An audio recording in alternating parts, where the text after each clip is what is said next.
Session underway and the young couple preparing to greet the crowds on the streets of Windsor.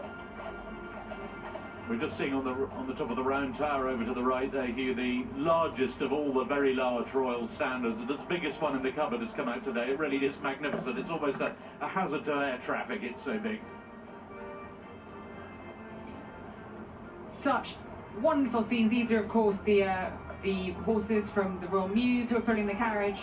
Shortly they'll be joined by the mounted escort of the Household Cavalry, and I think it will be so lovely to see the interaction actually between Harry and Meghan there. They'll be seeing the crowds for the first time that have gathered to see them.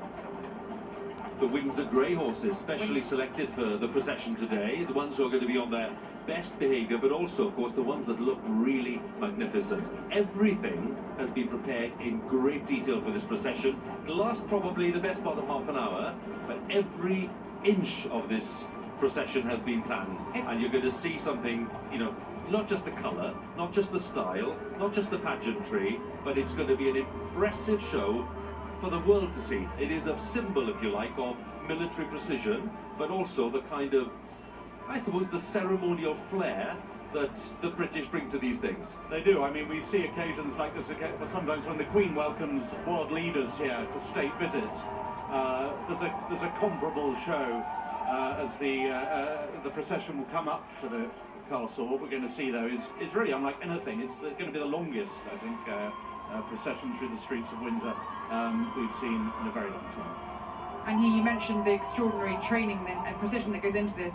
These horses have actually had special training to cope and prepare them for the crowds they're going to see. And here I'm told they have earmuffs in their earplugs in their ears to help them cope with the noise of the crowds.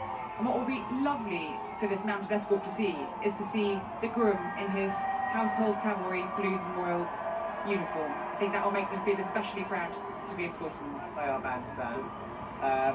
Passing the Victoria Monument, down Castle Hill, turning left up the High Street to raptures of fans are welcome here. Such a warm welcome.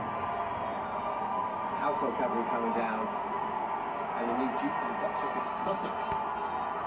It really is quite a sight indeed, Dermot, and there is a wonderful fusion here of significant British pageantry matched with the rather charming small-scale streets of Windsor, which are just sparkling today with these beautiful Union flag banners. And indeed you may see at some point in the procession route there's 1,000 metres of bunting that has been made by the tiny busy hands of the school children of Windsor and many other kids from around Berkshire. So we're seeing a lovely uniting of some rather handmade cattle moments and some very proper British moments.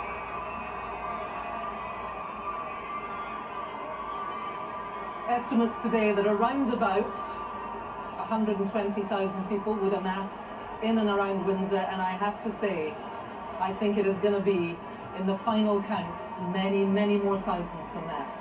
The Windsor Greys doing their job well, not being put off by the cheers and the waving of the flags. And there we get a glimpse of the bride and the groom.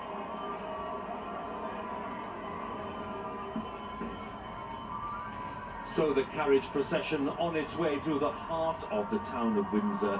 A word about the travelling escort, because, you know, it's always a great sight. The Household Cavalry, they really are so impressive on all occasions.